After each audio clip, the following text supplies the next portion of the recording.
በህይወታችሁ ውስጥ ካሉ ሰዎች በበለጠ በፍጥነትና ፍቱን በሆነ መንገድ የፈለጋችሁትን ክህሎት መልመድ ትፈልጋላችሁ? እንግዲያውስ ትክክለኛው ቦታ ላይ መጣችሁ። ጣት የሚያስቆረጥም ምግብ መስራት ይሁን ብዙ ሚሊዮን ብር ማግኘት ወይም የህይወታችሁን ዓላማ መፈለግ፣ ብቻ የፈለገው ይሁን የምትፈልጉትን ነገር የምታሳኩበትና በተሰማራችሁበት መስክ ስኬታማ የሚያደርጋችሁ አንድ ብቸኛ ክህሎት አለ።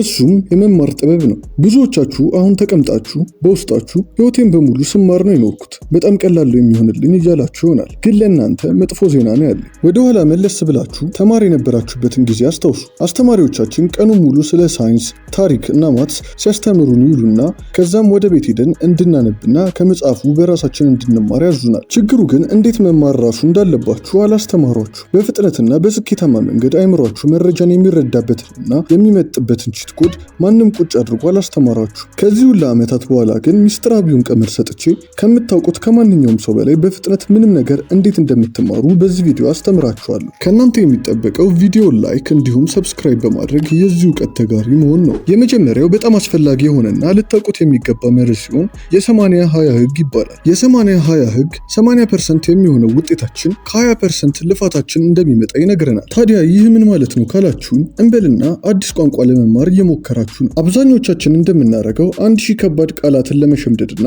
ከባባድ የሰዋሰው ህጎችን ለመረዳት ከመሞከር ይልቅ 1000 የተለመዱ ቃላትን ለማወቅና ቀላል አረፍተ ነገሮችን መመስረት ላይ ፎከስ አድርጉ። ጠበብት ምግብ ሰሪ መሆን ትፈልጋላችሁ? መሰረታዊ የሚባሉትን ነገሮች መልመድ ላይ አተኩሩ። እንጀራ ማብኳትና መጋገር፣ ቁሌት ማቁላላት፣ ሽሮ፣ እንቁላል መጥበስ እና ወዘተ። ትንሽ ቅመማ ቅመም መመጠን ስትለምዱበት ደግሞ ቡም!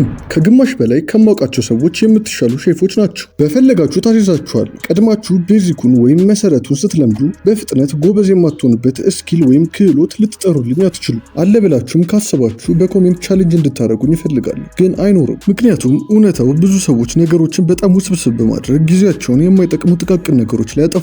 እናንተ ግን 80% ውጤታችሁን የሚቆጣጠረውን 20% ላይ ትኩረት ካረጋችሁ ከብዙ ሰዎች ፈጣንና የተሻለ ትሆናላችሁ። ሁለተኛው መርህ አብዛኞቻችሁን ኦልሞስት ሁላችሁንም በሚባል ደረጃ ሊያስገርማችሁ ይችላል። በማንኛውም አዲስ ነገር ለመማር ባስባችሁበት ጊዜ በውስጣችሁ አንድ ዓላማ እንዲኖር እፈልጋለሁ። ደግማችሁና ደጋግማችሁ እዛ ነገር ላይ በፍጥነት መውደቅ። አሁን ይህን ስትሰሙ በውስጣችሁ ይህ ጤነኛ ያልሆነ ልጅ ምንድን ነው የሚያወራው ብላችሁ እያሰባችሁ ይሆናል። ልንማር እንጂ ልንወድቅ አይደለም የመጣ ነው የምትሉም አትጠፉ።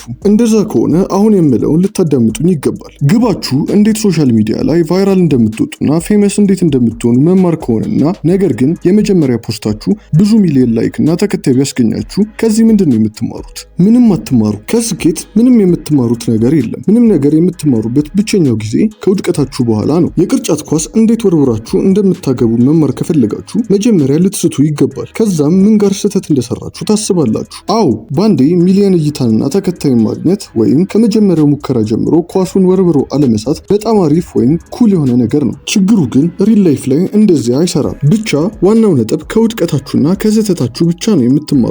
እናም በዚህ ሎጂክ ከሄድን በተደጋጋሚና በፍጥነት ብዙ ጊዜ መውደቃችን ትርጉም ይሰጣል። የመማር ዑደትን ጠልቀን ውስጡን ብናየው 4 ደረጃዎች አሉት። 1 ያንን ውድቀት ማየት፣ 2 ውድቀታችን ላይ ማሰብና ምን እንደተሳሳትን ለማግኘት መሞከር፣ 3 እዛ ነገር ላይ ተጨማሪ እውቀትን ማግኘት፣ ልክ እንደዚህ አይነት ቪዲዮዎችን ማየት ሊሆን ይችላል ወይም መጽሐፍትን ማንበብ እና 4 ስህተትን በቀጣይ ማስተካከል። ከዛም ዝም ብሎ ስቴፖቹን መደጋገም። አይምሮን የሚጠይቁ ልክ ለፈተና እንደማጥናት ወይም አዲስ ቋንቋ እንደመማር ያሉ ነገሮችን በፍጥነት ለመማር የሚረዳ አሪፍ ትሪክ አለኝ። እንበልና ለፈተናው ስለ ሁለተኛ ዓለም ጦርነት እያጠናችሁ ነው። መጽሐፋችሁን ትዘጉትና ራሳችሁን እንደዚህ አይነት ጥያቄዎች ትጠይቃላችሁ። ሁለተኛ ዓለም ጦርነት ላይ ምን ተፈጠረ? ለምንስ ተካሄደ? እና ወዘተ። ከዛም ራሳችሁን እንዳስተማሪ በማየት የምታውቁትን ነገር እንዳለ ትዘረዝራላችሁ። ልክ የማታውቁት ወይም ማስታወስ ያቃታችሁ ነጥብ ጋር ስትደርሱ ወደ መጽሐፋችሁ ትመለሱና ያንን ክፍተት እስክትሞሉ ድረስ ታነባላችሁ። ከዛም ይህንን ሂደት ትደጋግሙታላችሁ። ይህን በምታደርጉበት ጊዜ በተደጋጋሚና በየደቂቃው ተሳሳታላችሁ።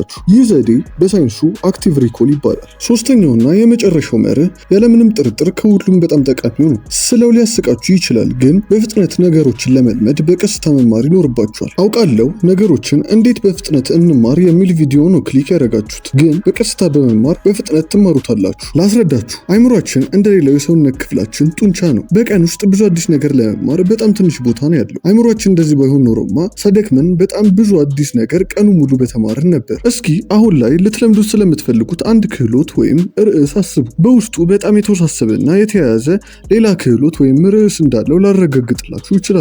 ምግብ መስራትን እንደ ምሳሌ እንውሰድ። ቢላ አያያዝ፣ ቅመም አመጣጠን፣ አብሲት አጣጣል፣ መኮረኒ መቀቀልና የመሳሰሉትን በአንድ ቀን ለመማር ከሞከራችሁ በዛ ቀን መጨረሻ 1% ብቻ ነው እያንዳንዱ ክህሎት ላይ ጨምራችሁ የምትሄዱት። ግን እንበልና በዛ ቀን ጥብስ መጥበስ ላይ ብቻ ብታተኩሩ 20% እና በላይ የመጥበስ ችሎታችሁ ይሻሻላል። እንዳጠቃላይ ሂሳቡን ከሰራ ነው ደግሞ የምግብ መስራት ክህሎታችሁን በ4 እጥፍ ፍጥነት ጨምራችሁታል። ስትረጋጉና ጊዜያችሁን ወስዳችሁ እያንዳንዱን ክህሎት ልምድ እስኪመስል ድረስ ስትገነቡት ሁሉንም ክህሎት በአንዴን ለመማር ሞክረው አንዱም ሳይሳካላቸው ከሚወጡት 99% ሰዎች በላይ የተሻለ ትሆናላችሁ። ደስ የሚለው ነገር ይህ መርህ ለሁሉም ነገር ይሰራል። አዲስ ስፖርት መልመድ ትፈልጋላችሁ? አንድ እንቅስቃሴ ማስተር ማድረግ ላይ ብቻ አተኩሩ። ቼዝ ላይ መሻሻል ትፈልጋላችሁ? ብዙ የተወሳሰበ ስትራቴጂ ውስጥ ከመግባታችሁ በፊት አንድ ኦፕኒንግ ላይ ፎከስ አድርጉ። አንደበተ ርቱዕ ተናጋሪ መሆን ትፈልጋላችሁ? ቅንጡ ቃላትን መጠቀም ከማሰባችሁ በፊት ሐሳባችሁን በግልጽ ማስረዳት ላይ ስሩ። በመጨረሻም የእውነት አንድን ነገር ለመማር ከፈለጋችሁ አንድ የጎደለ ማወቅ ያለብን የፐዝሉ ፒስ አለ። እሱም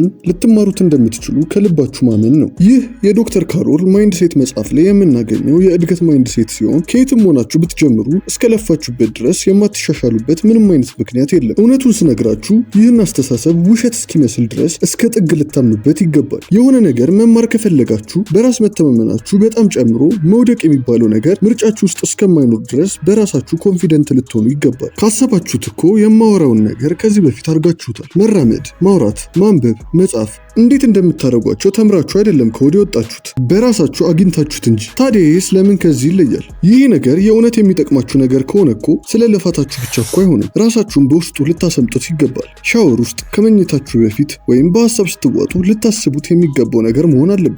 ብቻ ራሳችሁን በዛ ነገር ሱስ ልታስይዙት ይገባል። ይሁን ያህል ገብቶናልና ጠበብት ነን በሚሉ ሰዎች መሀል ያለው የማይንድሴት ልዩነት ያ ነው። እናንተስ የቱኛውን ናችሁ? ሐሳቡን ሳጠቃልል ነገሮችን መማር፣ ትክክለኛው ነገር ላይ ማተኮር፣ አንድን ነገር ቀስ ብሎ መማር እና በራስ የማሳካት ችሎታ ላይ ጠንክሮ ማመን ላይ ይወሰናል።